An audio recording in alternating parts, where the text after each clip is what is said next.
I got a couple of Domino's pizzas, and I basically just drove up to the security guard, and I said, with shaking hands and a thumping heart, I said to the guard, "Hey, I've got a delivery for production."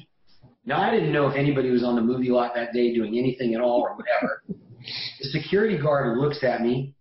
He kind of leans closer. He looks at his clipboard, and I'm getting nervous as hell. Hey, got something really cool I wanted to run by and let you know what's going on. So I'm starting a group that will start taking a deep dive into each one of these episodes. So we'll collectively come together and talk about the shows, talk about the guests. I'll be bringing back some of the guests to do some Q&A sessions and really take a further dive into their story, their journey, the episode, talk about, maybe some of the things you wish I would have asked on the episodes, do some Q&A sessions and the like. As a friend put it to me, it's really like a book club, but for the podcast. So a couple times a week, we'll go in, we'll break down the favorite shows of the week, and have cool discussions around everything that we've heard, we've learned, and want to know about their journey. Some of these guests will come in and they'll teach part of, what makes them awesome at what they do. And then, as always, I'll be providing regular value and content in this group. It's really cool because this only is going to cost $5 a month to join this group. And you'll be able to come in, interact with everybody else in there. So I'll put a link right in the show notes for this that you can jump in, come have a conversation with us, and we will really deep dive into each one of these episodes and help us all rise up together. Thanks for tuning in, guys. It's going to be a great show today.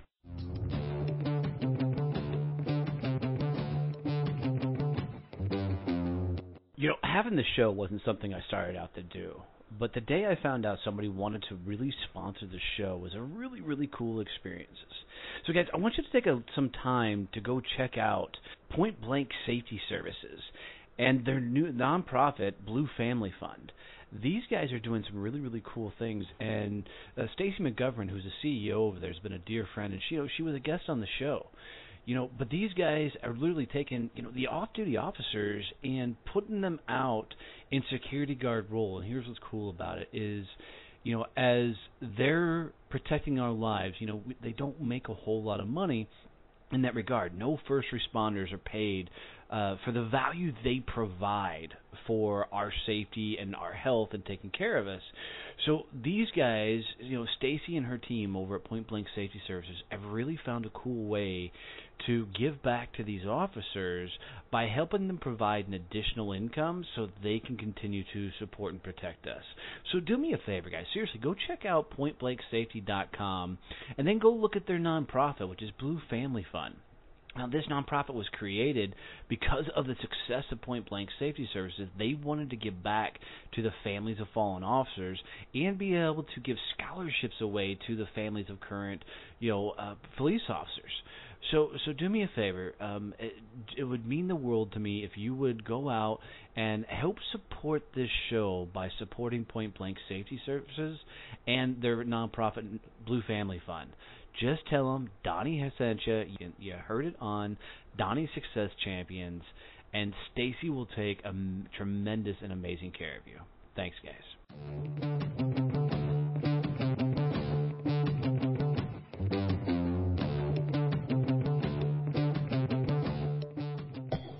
All right, guys, this is going to be a killer episode. I'm bringing a good friend of mine, Kenn Scott.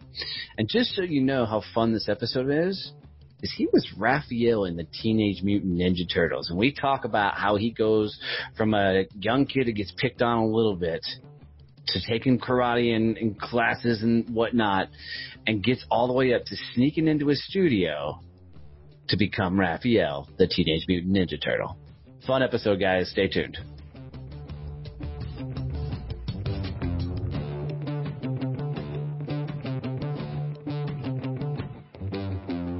All right, guys. This is going to be a really, really fun episode, man. I've been looking forward to getting this guy on the show, and he ducked and dodged me for a little while, but I finally grabbed his ass, and we're going to rock and roll. So I'm bringing you Kenn Scott.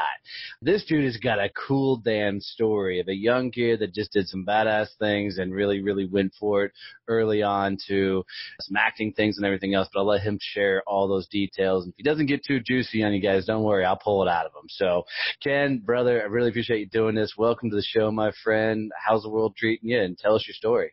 Donnie, I got to be honest, it's really good to be here with you. We've known each other for a while, so to be doing this with you is a good time. I've been looking forward to it, so thanks for having me around. Absolutely, man. Absolutely. So you have really had one hell of a run at life, and I know a lot of the stories, so this is fun to share.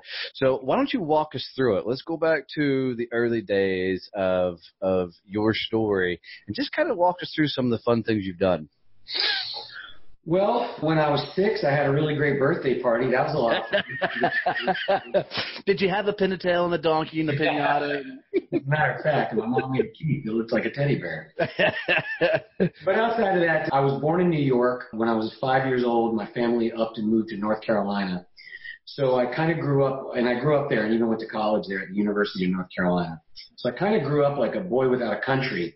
I had a New York family, but I was growing up in North Carolina. So I wasn't really a New Yorker because I didn't grow up there, but I also wasn't born and raised in the South with grits and all the Southern lifestyle that goes along with it. So I was kind of in this strange world floating in the middle of it. And that's kind of been a part of my whole life. But when I was younger, about the 7th grade or so, I got bullied a little bit, got picked on. I'm not a real big guy. I was a much smaller kid, got picked on at one point, and then made the decision that I was going to start taking karate. I had seen a kid in school get in a fight, and he leaned back and he kicked this other kid in the head, and I thought, man, that's pretty awesome. I want to be able to do that and feel that confident. So I went and signed up at the local recreation center, made a deal with my dad. It was $15 a month for me to take karate 2 or 3 times a week. I started training in karate, ultimately became my passion of life and everything about the physicality of karate, but also the Eastern philosophy and everything that sort of goes along with it. What happened was, as I was doing karate, I'd be going to karate movies. Because who doesn't love Chuck Norris and Jackie Chan and all that kind of stuff? Oh, especially the old movies, right? Yeah, I mean, you're talking early 80s now. Enter the Dragon and all that. Yeah, well, now you're going all the way back to 72. But yeah, all that stuff. Anything you could possibly imagine with martial arts was an attraction to me. And I used to go to those movies with my dad. And so as I sat in the theater one time, I would watch all these guys on screen just kicking ass and taking names and being action heroes. And I was so excited by that at one point when I was young, I don't know, 13 years old or whatever, I looked up at the screen and I thought, that's what I want to do. I want to be an action hero in the movies. And so from that moment forward, my intent was set upon that. So I kind of did everything I could do to foster that dream of becoming an action hero. I studied everything I could about filmmaking, and this was before the internet. So all you could really do was go to the library, get some books on movie making, and if you got lucky, you might see a documentary on PBS or something about behind the scenes of a movie. Now that stuff's everywhere. You can get it, but back then it was really hard to come by. So I was studying as much about filmmaking and movie making as I could. I started acting in local theater classes, got involved in acting in school and doing that, and really started applying myself to training in the martial arts. But not only training in the real aspects of martial arts, but training in like how to do fight choreography. And I got all my friends together and we'd set up fight scenes and stuff. And you could actually, at the time, back then, you could go to karate tournaments and you could compete in those divisions where you would put together a fight scene from like a movie, make it up yourself. They would give you a score of 1 to 10. And if you came out on top, you'd win the gold medal. So my friends and I constantly kept winning this. So I had all the pieces in place to try to do that. I'm a big believer, Donnie. I don't know if you subscribe to this specifically yourself. I would imagine you do, but I'm a big believer in the law of attraction. Hell yeah. What you put out there, what vibrations you create, tune into you, and once you set your intent on something, you become more aware of those things, right? Well, I was going through all this stuff, and I was just thinking, I want to be an action hero. I want to be an action hero. I was trying to make movies with VHS cameras with my friends out in the yards. We were doing everything we could. And then I even got to the point where I went to college. I applied to the University of North Carolina, got in, and was getting a television and film degree. And ultimately, my long-term goal was just to move to Hollywood and become an action hero. So I'm doing all this stuff, and then I like to believe the law of attraction came into play because just a few hours from my house down at the beach in North Carolina, they built a movie studio. And it was a movie producer named Dino De Laurentiis, and he's famous for producing movies like the old Flash Gordon with Sam Jones back in the 80s. He produced Raw Deal with Arnold Schwarzenegger and Firestarter with Drew Barrymore, Maximum Overdrive with Emilio Estevez. Those are all movies that started getting shot right in North Carolina at this movie studio. So I thought to myself, man, I am really putting everything out there, so much so that they've now built a movie studio here. I guess this is just for me. I got to figure out how to get into that place. So I went down there during my summers in between school just to try to figure out how to break into the movie business. I started working as an extra in the movies. That was my first experience being on a movie set and seeing what happened. Got to know a little bit about the place, but yet this was all on location shooting. It wasn't in the movie studio down in the city of Wilmington. And I knew that all my dreams, all my goals and aspirations were on the other side of that fence, right inside that movie studio. I didn't know what was in there, but it was like some kind of Indiana Jones holy grail was in there. So I had to figure out how to get in there. So I went and got myself a Domino's pizza delivery uniform. I got a couple of Domino's pizzas, and I basically just drove up to the security guard, and I said, with shaking hands and a thumping heart, I said to the guard, hey, I've got a delivery for production. Now, I didn't know if anybody was on the movie lot that day doing anything at all or whatever. The security guard looks at me. He kind of leans closer. He looks at his clipboard, and I'm getting nervous as hell. And then he just looks up and he says, all right, well, just drive down. Everybody's on the back lot. Follow the yellow line and park there, and you can find them. He raises the gate, and I just drove on by, and I was like, woo, I'm in. So anyway, to make a long story just a little bit longer, I got all the way into the back lot, and it turns out they were shooting an action movie back there. There was a car chase and a gunfight all going on. I was in heaven. So I took off my Domino's pizza shirt, put on my jeans jacket, which shows you how long ago this was. Right. And then I just kind of nestled in the background. You know, when you're in a movie studio, there's could be 60, 75 people working on a movie. So one more person just laying in the background, nobody's really going to notice. For the next couple of hours, I watched them shoot this movie. I eventually ended up meeting the people that were in charge of casting the extras or the background performers. We got to talking. They found out that I was into martial arts. And they said, hey, we've got this movie coming pretty soon, and we're going to need a lot of local martial artists if you'd like to get involved. I was like, hell yeah, I want to get involved. This is my dream. So several months went by. I never heard from them. And finally I got a call, and they said, hey, we'd like you to come down and audition. And it's a movie called Teenage Mutant Ninja Turtles. Now, I had heard of the Ninja Turtles because I was into martial arts, and it was a thing. But this was only 2 years after the cartoon had started, really 1 year at that point. So it wasn't as famous as it was eventually to become. But I went and auditioned, ended up getting the role of one of the foot soldiers. That's the bad guy in the Ninja Turtle movies. And then through a series of odd occurrences, both good and bad luck for different people, I ended up becoming the role of Raphael in the original Ninja Turtle movies. So, all right. So I'm going to jump in here a second. I just wanted to get to that point, so I didn't jump in before. Sorry if it took too long. No. All good. I wanted the whole story to come out, just so everybody knew who the hell we were dealing with. All right. So you got a punk-ass kid that gets picked on in elementary school that sees another kid kick another kid in the head and like, all right, I'm going after martial arts. All right. I absolutely love that because although I didn't go the martial arts, whole thing, but the first time I got picked on was when I learned how to fight, just kind of like you do. But all that leads up to the choreography, winning these choreography conversations and everything else. And then you use a damn pizza to sneak in a lot, and ultimately that lands you the Teenage Mutant Ninja Turtles role. Yep. And Raphael's the red one with the size, right? Yeah, he's the one with the bad attitude. The bad attitude. Yeah, right. I like Donatello because he's got the bow staff. That's just what I always thought was cool. You know, if I'm going to get something, I want to swing it like a damn baseball bat. So and we each have our own preferences. I like to stick things into people. What was it like, man? I mean, so you're on the set, and of course, you get to see, and you know, what people don't see with movies, not that I have any experience, although I will be an extra in a movie at some point. I'm working on that. What's it like to sit out there on the outskirts and watch the filming and the retakes and the scenes and the shooting and the acting? Walk us through that a little bit, because a lot of people don't get to see that side of it. Well, for me, no matter what the logistics of it are, it was living a fantasy. So everything about it, from the most boring and mundane details to the most exciting thing I could see, it was all just an incredible experience for me. But basically what happens when you're working on a movie is you've got it's like going into battle.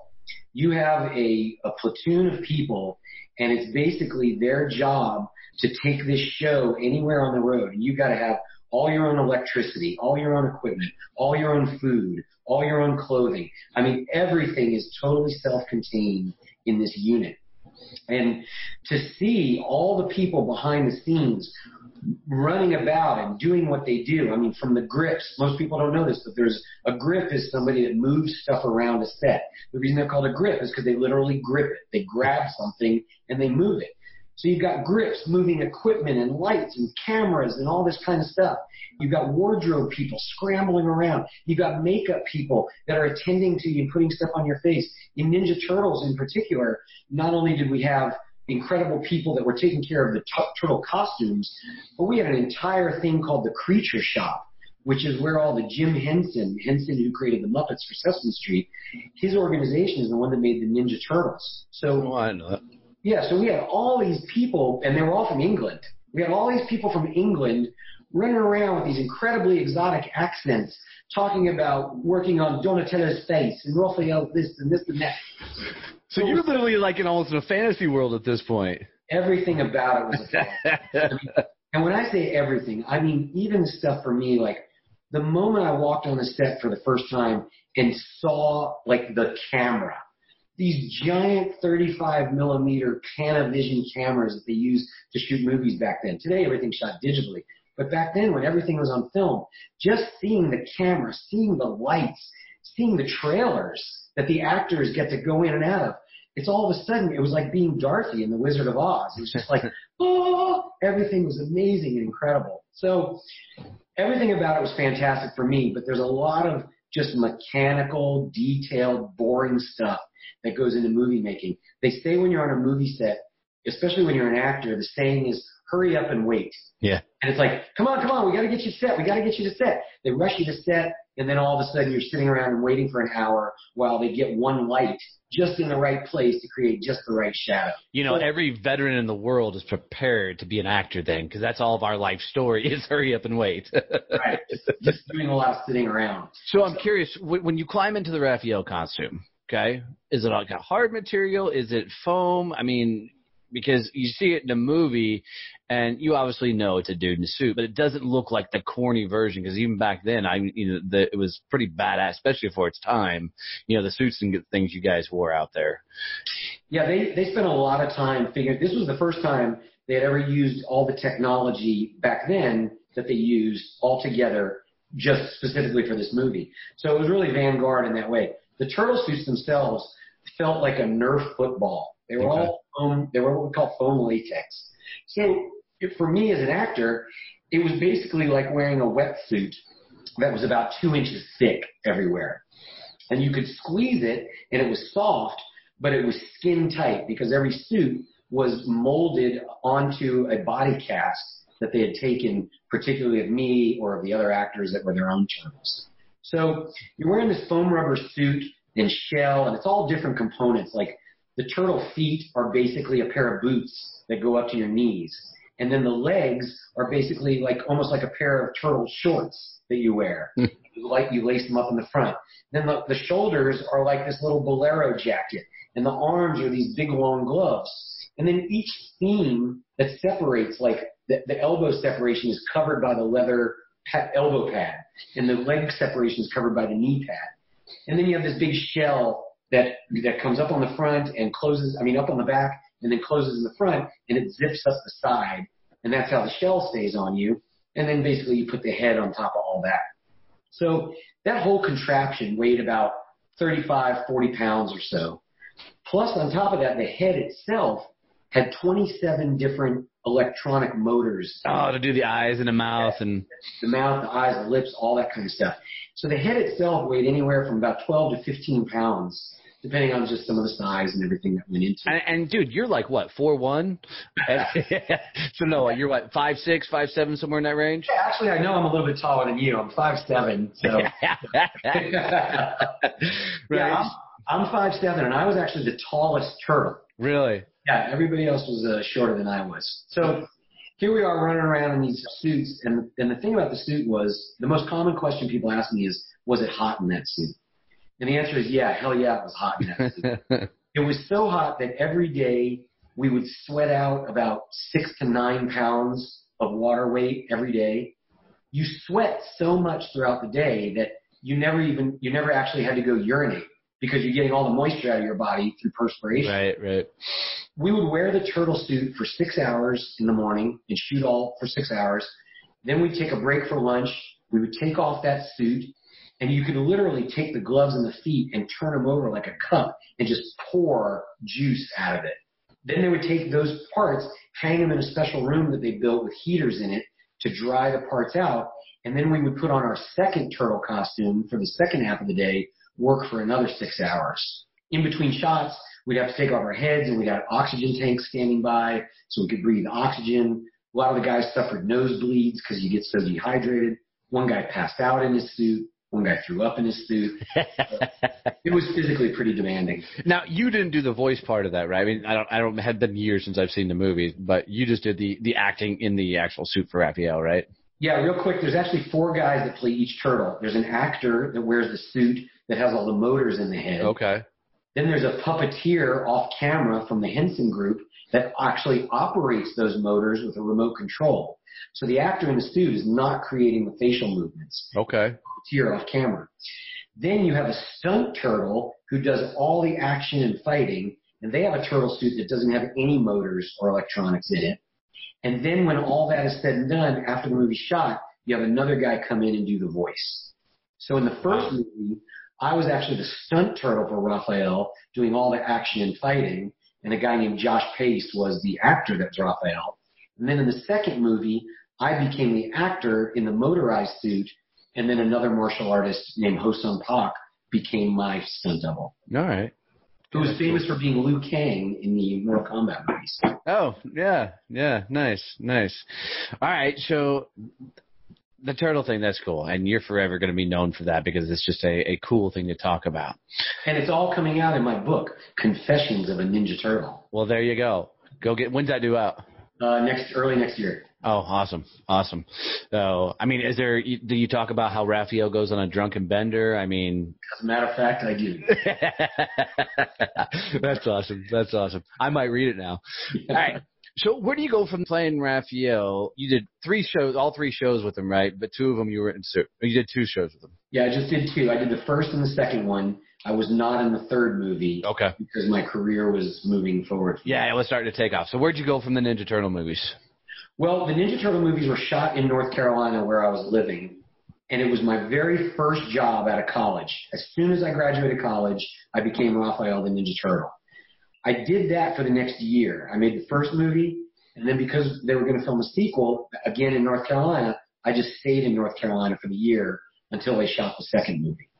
Once the second movie was over, I bought myself a first-class one-way ticket to Los Angeles on whatever it was, American Airlines, flew to L.A., met up with some friends that I had planned to move to L.A. with who also wanted to pursue their acting and production dreams and all that.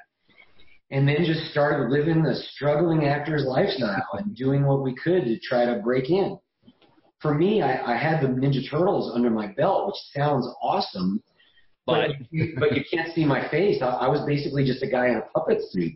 So it really meant nothing in terms of helping my acting career move forward. It was really just a novelty thing that I could say to people that I had done. So from that point, I knew that I still wanted to be an action hero. I was having trouble getting an agent. When you don't have an agent, you can't get auditions. I mean, it's just hard. So I said, you know what? Screw that. I'm going to figure out how to do this myself. So I went to the trade papers of the film industry, and I looked up all the different action hero movies like Jean-Claude Van Damme and Steven Seagal and all the other low-budget karate movies. And I found out I looked up the companies that made each one of those movies. I put together a list of about 15 or 20 companies that made action hero style movies. And then I made a video of myself using some of the clips from Ninja Turtles that I could get. And then I went out into the park and did a fight scene just like I did in karate tournaments with one of my buddies. And then I put together this little resume, and I had this whole Kenn Scott package with some pictures and video and all this kind of stuff. And then I got my roommate, who was just an out-of-work actor, and I said, hey, man, you're going to be my manager. So I made a fake management company. My buddy's name was Tony Summers. We called it Tony Summers Management. I made up some letterhead. I put his phone number on it, and I wrote a letter to each one of these companies that said, Kenn Scott is fresh off his hit role in Teenage Mutant Ninja Turtles, and he's ready to do this and ready to do that. Contact us if you want to meet Ken and all that. And I sent out all these packages to all these companies. One day I'm sitting on the couch playing Super Nintendo with my buddy Tony, and his phone rings and he picks it up and he's like, hello? And all of a sudden somebody's like, yes, Tony Summers, please. He's like, this is Tony. And it turns out it was one of the companies. They started talking to him, and next thing you know, they were like, we want to meet Ken. So they brought me in. We sat down. We had a meeting. And then the next thing you know, this company, which produced Lionheart with Jean-Claude Van Damme, and Black Eagle with Jean-Claude Van Damme, they were called Imperial Entertainment. They ended up writing a movie for me called Showdown, starring Kenn Scott. And they brought in Billy Blanks, who invented the Taibo exercise program. At the time, Billy was in a lot of low-budget karate movies. And they brought him in because his name was fairly well known. So even if I was a total failure, they could sell the movie based on his name to overseas markets. And it basically was a rip-off of Karate Kid. No, it was 100% a rip-off of Karate Kid. So if you guys will do me a favor, you just go YouTube the Showdown. It's Showdown, right? Yeah, in America it was called Showdown, and in Germany and other countries it was called American Karate Tiger. Yeah. So Billy Blanks plays Mr. Miyagi. You know, you play Luke Maggio's Karate Kid. Right. And I will say, even for a knockoff, I would have watched it at that age, you know, going with all the karate movies and everything else. I would have watched the movie. It's not bad by any means. It's just, you know, I mean, I've seen your stuff. You suck, so. That's true. The movie itself was actually tremendously successful. It played in theaters in America. It was a theatrical release. It wasn't one of these straight-to-video deals. I remember I actually got to go to Puerto Rico and go to the governor's mansion, which was built by Ponce de Leon back in the 1490s. Nice. And the reason I got to go there is because we opened in Puerto Rico the same weekend as Carlito's Way, starring Al Pacino, and we had a bigger opening weekend than Al Pacino did. So I was big in Puerto Rico. You're gonna live with that for the rest of your life. You're like, I beat Al Pacino. I mean, What do you mean, turtle? That's so awesome. All right, when did the pizza skit scene come in? Oh, you mean the Better Never Than Late, the short film? Yeah, the short film. Well, what happened was I made a couple of films in Hollywood, living and working there. Played some good guys, played some bad guys. Was in a lot of low-budget, crappy movies that you would see on Cinemax at 3 in the morning. And guys, I've seen his house. He's still got all the posters on the wall. No, I'm kidding. Yeah. Matter of fact, I'm looking at him right now. And basically did that for a while. But to be honest, I could never really break into the major leagues. I was as an actor, I was doing fine in the minor leagues and the straight-to-video karate movies, and I was making a living, which is a lot more than a lot of other actors out there. And I was doing my thing, but I wasn't able to break into that A-list level thing. I couldn't get into a Arnold Schwarzenegger movie or anything like that. And you know, that's for various reasons. Sometimes it was the work ethic. I went to Hollywood and I got caught up in the partying scene like other people, and I didn't focus on my work and intention like I should have. So a lot of it lays on me. A lot of it was my acting skills weren't necessarily as good as they needed to be.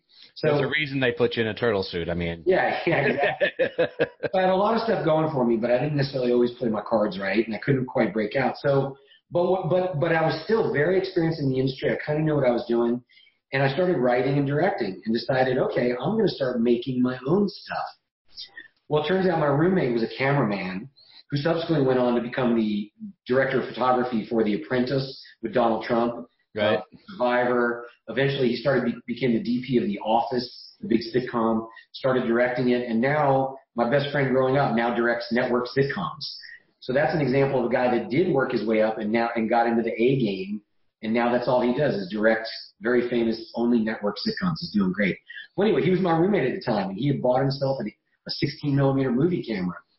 So we came up with this idea of doing a pizza delivery guy that fights off robbers using kung fu. And we made this short film back in 1999 called Better Never Than Late, put it together, entered it into a bunch of film festivals, won some awards, and actually was one of the very first short films to be featured on the internet as the new wave of entertainment. So a lot of magazines that were writing about how the internet was going to be the next way to watch your entertainment featured our story, Better Never Than Late, our movie, Better Never Than Late. That's cool. I didn't know that. And, a basic synopsis of that movie, guys, is Ken just runs around and beats the shit out of a couple of dudes and never drops a pizza. I mean, that's the entire film. And it's corny, like 80s style movie, but it's actually a cool little quick flick. And I didn't know the history behind it, so that's pretty cool. Right? Well, yeah, it's that's what we were going for, Donnie, really. We just wanted funny, really 80s style movie making. Yeah, so I'm just trying to keep you humble, brother. Yeah, don't worry, you do it all the time. So basically, it was very successful. We had a lot of success with it, enough so that we ended up getting meetings with the Sci-Fi Channel and some other producers and some agents and here and there. And what it ended up doing is it allowed us to then go out after that, put together a business plan. We raised $500,000 based on the success of that movie. And then I went out and wrote and directed a feature-length film called Adventures of Johnny Dow. It was basically everything I wanted to see in a movie. It was kung fu and motorcycles and Elvis-style rockabilly, rock and roll, exploding heads, a lot of stuff going on. So I made that film. There's things about that movie that were super awesome. There's things about that movie that totally suck. But it was a success for an independent film. It sold all around the world. And the movie I was in, Showdown, back in the early 90s, that sold a total of about 30 to 32,000 units domestically. And back then, that's when Blockbuster, this was still when you used VHS. Right. That's when Blockbuster used to pay 40, 50, 60 bucks per movie on their shelf. So you're talking about 30,000 units. That's a lot of money. The company made several $1 million off of Showdown. Well, when I made Adventures of Johnny Dow, we actually sold 33,000 units domestically, but this was after the DVD became a market and Blockbuster was paying about $2 per movie.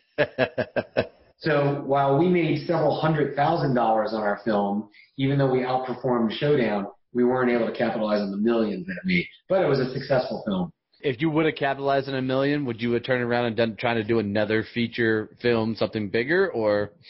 Well, I'm not going to lie to you, Donnie. My goal, after I stopped being an actor, my goal was then to be a director, a writer-director, and I achieved it. I did the short films and won some awards. Then I ended up making my own feature film.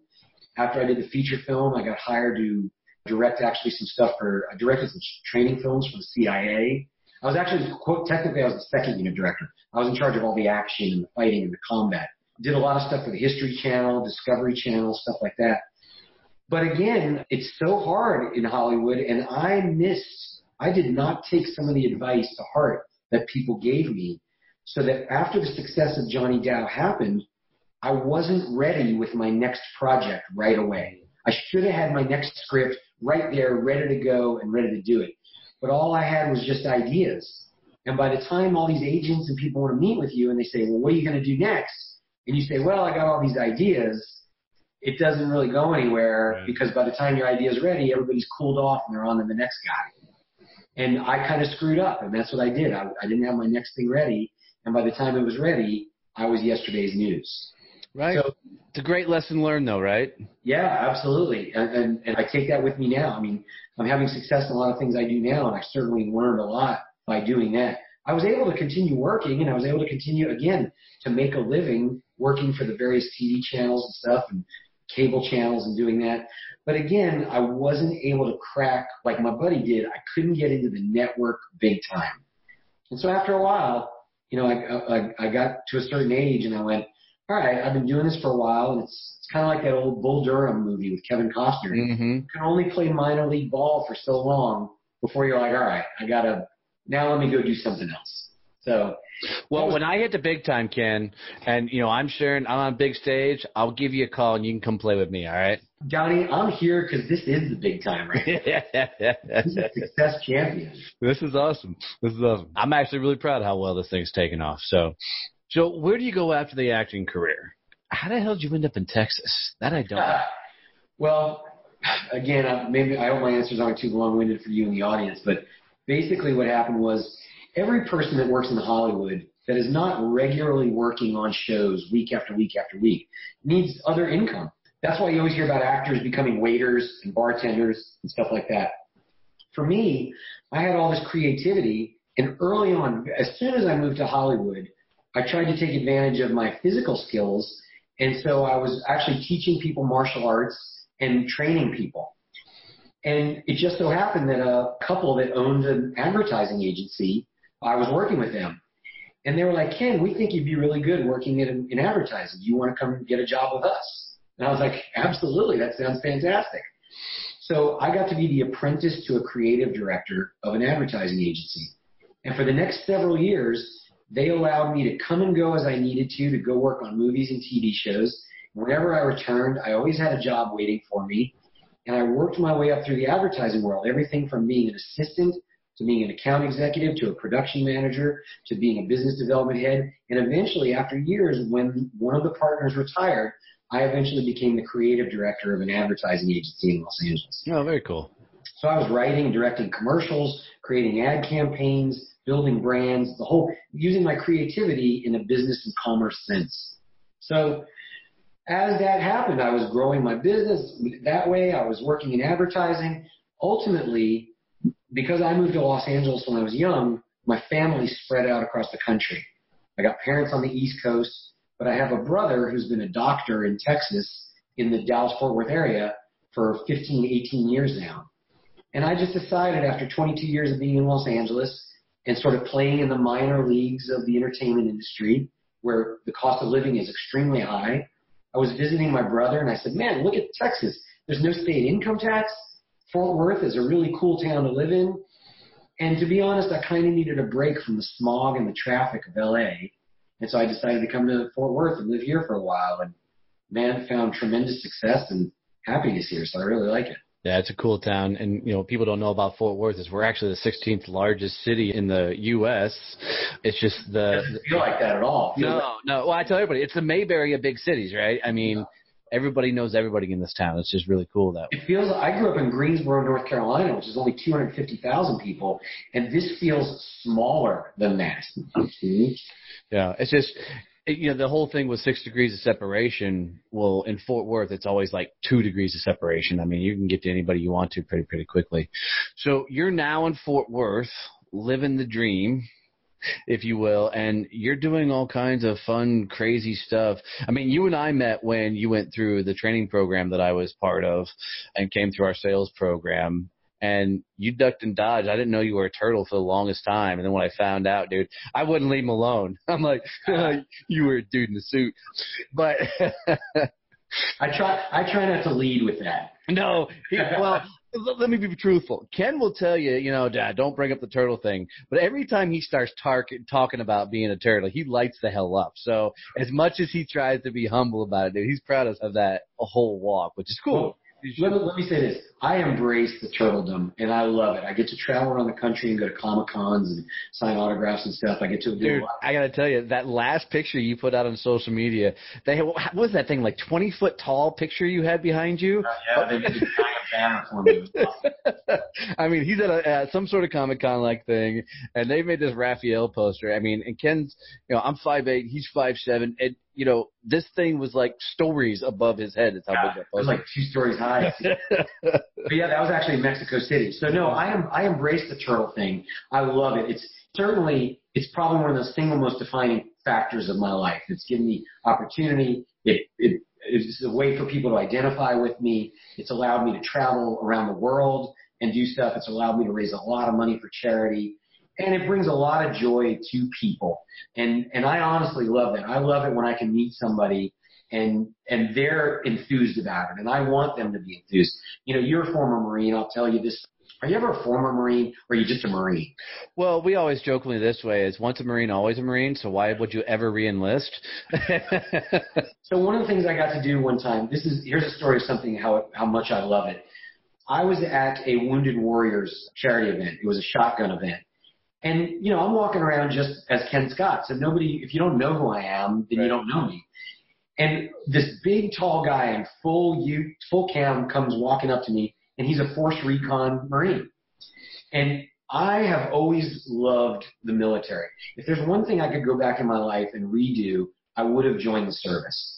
Now, I'll be honest, I wouldn't have joined the Marines. I would have been in the Army and gone for Special Forces. But I didn't. But I really look up to guys that are in the service, and especially like Special Forces and that kind of thing. So a Force Recon Marine to me is like, that's my hero. Right. So this big guy walks up to me, and I guess he's security or something. He looks at me and he goes, "Who are you?" And I'm like, "I'm Kenn Scott." And he's like, "What are you doing here?" I'm like, "Oh, well, I'm one of the guests. I'm here to do the shooting." He's like, "Oh, are you an actor or something?" I go, "Yeah, I played Raphael, the Ninja Turtle." And his eyes got huge. He's 38 years old. He looked at me and he goes, "Dude, you're my hero." I looked at him and I was like, "No, dude, you're my hero." And it was just an awesome, awesome moment. It was a full-grown man that had just been through whatever you go through as a Force Recon Marine, and he's looking at me and he's feeling that childlike joy. Right. I love it. I love all that stuff. Being a friend of yours, man, it's fun to be in certain rooms when people don't know your background. And, you see me do that. I'm in front of a room talking to a speech to a room. Ken's in a room, and I'll almost always start off. Did y'all know we have a celebrity in the room? Yeah. No, it's fun. So I personally never lead with it because I don't want to be that guy. But everybody else does. Right. I also, and there's for 2 reasons, especially because, I work in marketing. I have my own marketing agency. So when I'm out in town and meeting people, it's important for me, just even as a person, I am interested in other people. And I want to get to know about other people, and I want to talk to other people. And oftentimes, as soon as the Ninja Turtle thing gets introduced, the conversation becomes all about that, and then it's all about me. And I like it, and I don't have a problem with it, but I don't always want it to be all about me. Sometimes I like it to be all about the other people. Right. And I also like I like for them to have a chance to get to know me as a person. And then if that comes up later, they're like, "Man, I thought that guy was okay, but now he's super cool." So I'm okay. Well, no, what they usually say is, "Oh, that guy was just a turtle." Right. First he was a turd. Now Right. No, that's awesome. So I know you own your own marketing agency now, and that comes from, and I didn't even know about the creative agency. That's pretty cool. Where a lot of that background, or you may have told me, and I've drank since then. We're both drinking. Yeah, that's quite possible. So, what's this adventure? I mean, I know you got your own creative agency. I know you've done some really cool projects around Fort Worth and with some other companies. So walk us through, all the things you're currently into. Well, basically, when I moved to Fort Worth, I got a job, because it's my skill set, I got a job working with an advertising agency here as head of business development and as associate creative director. And I just started investigating the city. It was a way for me to make money, work in my industry, and explore the city. After about a year, I said, okay, I don't really want to do that anymore. Took some time to try and decide what I wanted to do with myself now that I was in the new town and all that. Enrolled myself in school to get my master's in education just because I'm a lifelong learner and I wanted to do it. Started going to school, but I also developed a children's enrichment program called Zoomies, which is all original music and exercises based on state standards for physical education. I was able to do that because while I was in Los Angeles working for the other agencies that I worked for, one of the things that I did was I created another kids enrichment program called Young Ninjas USA, which was an after-school enrichment program for kids based on martial arts principles. it was very successful. It was voted the #1 kids martial arts program in LA by LA Parent Magazine. It's running to this day. It's in over 50 or 60 schools throughout Los Angeles. Very successful program. But I saw that there was a fault in the business model. It was hard for us to find qualified instructors because you needed martial arts. Anyway, based on that experience and the fact that I'm a musician, I wrote an album of children's music that was all based on animal movements. I called it Zoomies. And I said, hey, any mom who has a kid in preschool or dad could watch these videos, learn how to do them, and within an hour be fully qualified to go into a school and teach this program. So I started putting this program together. I entered the Fort Worth Business Plan competition, which is sponsored by the city of Fort Worth here. Ended up winning the Fort Worth Business Plan competition. For me, that was great because 2 of the prizes were, it got me a scholarship to what's called the Alternative Board, which is basically a peer group of business owners that meet once a month to share with their business problems with each other and solve them. And the other thing was it got me a year scholarship to the sales training program that you were involved with. And I got to work with you for 6 months and have you teach and man, I learned a lot. It was like going back into a martial arts class, but it was all about learning about sales and psychology and that approach and everything. And that class and that whole program really opened my eyes up to new ways to do business. And so taking that knowledge that I was gleaning from the program that we were involved with together, all the networking and the stuff that I was learning about in that peer board group, I was like, man, I should just start doing some marketing around here and use all this new stuff I'm learning to get what I know out into the field. Because I saw what I learned from my groups was that there's all these business owners out here that know how to run a great business, but don't necessarily know how to market it. And I had 20 years of marketing experience and all the stuff I had done in Los Angeles. And I thought, man, let me figure out how to teach and help these people. So it all tied in. I was getting my master's in education. I had this tremendous marketing background. I had this incredible network and all these new skills I was learning in the sales training. And it seemed like, what a great thing to put together. So I started my own consultancy while I'm working on my children's enrichment program. Sort of, this is just a side thing. I started my own marketing consultancy. It started growing tremendously. I got a lot of success with a lot of businesses around town. Word of mouth started. I started hiring other marketing companies to implement specific tactics like digital marketing and print design and all that. And then ultimately it was so successful that at the beginning of this year, I got together with what was probably my primary vendor, and he and I teamed up. We merged our 2 companies. We now have a very successful marketing firm with lots of employees and new office space and a whole deal. So and tremendous growth and success in there. Just for the record, David Valentine will be he's been a guest on the show. His show will be airing here in the next month or so. So right on. Yeah, I'm looking forward to that. I know he had a great time doing it. So, yeah. David and I have teamed up in our agency, and we're actually about to rebrand the entire agency. Our new offices are being painted as we speak. So we're looking forward to moving in all that. So to answer your question a little bit longer, basically I'm working on my Zoomies program. I finally just finished my master's in education about 2 weeks ago. I am traveling the country and the world doing various Ninja Turtle appearances. As you and I know, I just got back from Mexico City doing that. So that was fun. I think I'm getting ready to go to Ecuador pretty soon, so I'm looking forward to that. The agency is running really well. We're doing a lot of speaking engagements around town. And then the other thing is halfway through the first edit pass of my book, Confessions of a Ninja Turtle. So no, that's awesome. That's awesome. And in the meantime, I'm trying to find time to work out and walk my dog. So it's been a hell of a ride for you, bud, from, that young kid I go back to that, got bullied a little bit as a kid to get all the way to here. What a hell of a freaking journey. As you've gone on this ride, what do you think some of the biggest lessons are that you've learned that have set you up for the success you found now? The biggest thing is at some point you have to have an adult perspective. and what I mean by that is, we could go on and on philosophically, Donnie. I'll try and keep it short here. Oh, trust me. You and I have, so we don't have that much time. Right. At some point, you have to open yourself up to what the world can offer you. And even though you might have some serious ideas about what can be done and what you think should be done, it's important to listen to the advice of those that have traveled before you and those that know more than you, which is everybody, really. Yeah. Even those that know less than you might have a kernel or a nugget of something they can share with you. And so for me, the biggest thing, and I learned this through my martial arts training, which has been an ongoing part of my life. I've learned it in business. I've learned it just growing up as a human being, is you've got to allow other people to teach you. You have to be open to other opinions, other viewpoints. You have to realize that you are not the center of the universe. You're just another component player in it.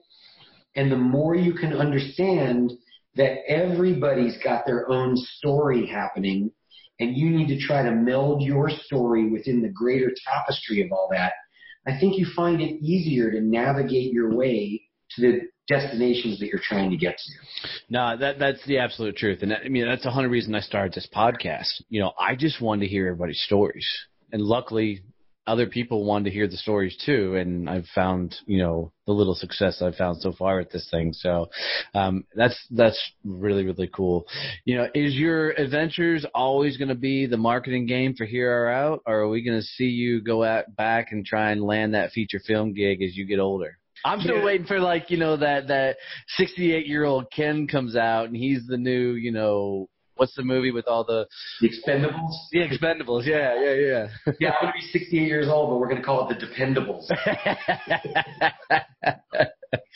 Yeah, no, look, I've had an eclectic life of a lot of stuff. Fortunately, while everything sounds so different, to me it all grows out of the same sort of creative roots that everything comes from, whether it's acting or writing music or creating educational programs for kids or marketing. It's all based in sort of a procreative approach. And I think in life, one of our purposes or one of our functions is to be procreative. And that might mean giving birth to a child and growing people. It might mean creating a sense of community amongst people and creating goodness in the world, or creating art. But something about creating, you have a creator spirit. I know you're a big believer in journaling. Yep. And I think journaling is part of creating. You're getting stuff inside of you out. And even if it's private or whatever, that process can lead to growth, enlightenment, change in the world, whatever it might be. So I don't know specifically. Well, I know that in the short term, I'm totally dedicated to my marketing business, working with my partner and growing our company to be as big as it can be. We've committed to several years of doing that, so I'm on board for that. Overall, I like to travel the world. Someday I have a vision of possibly living overseas. Could be Southeast Asia somewhere, doing some work over there. Not really sure. So I don't really know what it's going to be. I don't think it'll be back in front of the camera as much as I would love to get all steroided up and have my abs on screen. Well, now you don't even need steroids. They do it all through surgeries and plastics, you know, and everything else. And I can get a very legal low-T therapy if I want to. Right. So, yeah, I don't know exactly what it's going to be, but I know that I'm going to continue to create. And really, sincerely, one of my things is I want to leave the world a little bit better place than I found it. Even if it's just helping a few individuals, that's kind of my goal. Dude, I love it.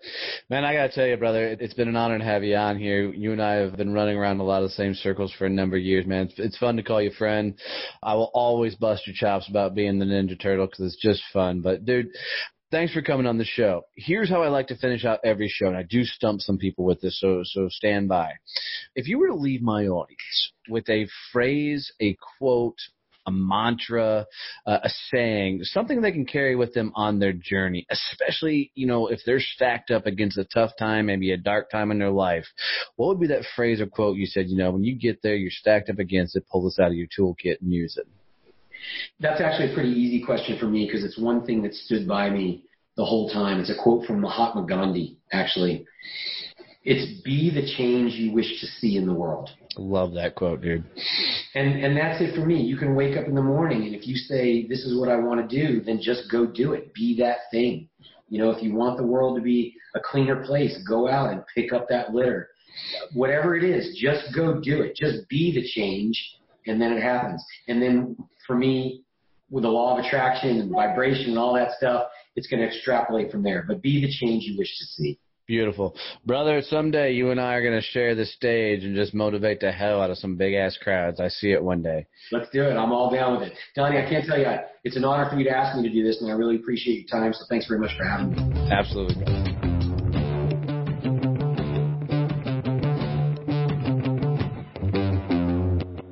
You know what, guys? Really, thank you for listening to this episode. I really appreciate it. It's a lot of fun putting these together. I wanted to make sure before we get out of here that you knew what we were doing with social content. What we found was because of the podcast, we have a unique way of helping you get your social content out on a very easy way. What we're doing is we're interviewing people. And from that interview, we will capture a lot of information that will then be turned into videos, memes, articles, all things you can use for your social content. I know, like for me, one of the biggest struggles I had was, what do I put out there? What do I say on a regular basis? Well, we'll help do all that for you. So if this is at all of interest to you, reach out to us and let us help you grow your social media channel. I can tell you I did this for my business, and my social media is completely taking off. My Instagram, since I started doing this, jumped to over 10,000 followers, and it continues to grow. So if this is at all of interest to you, check the bottom of the show notes for the link that says, "Get my social content done right now."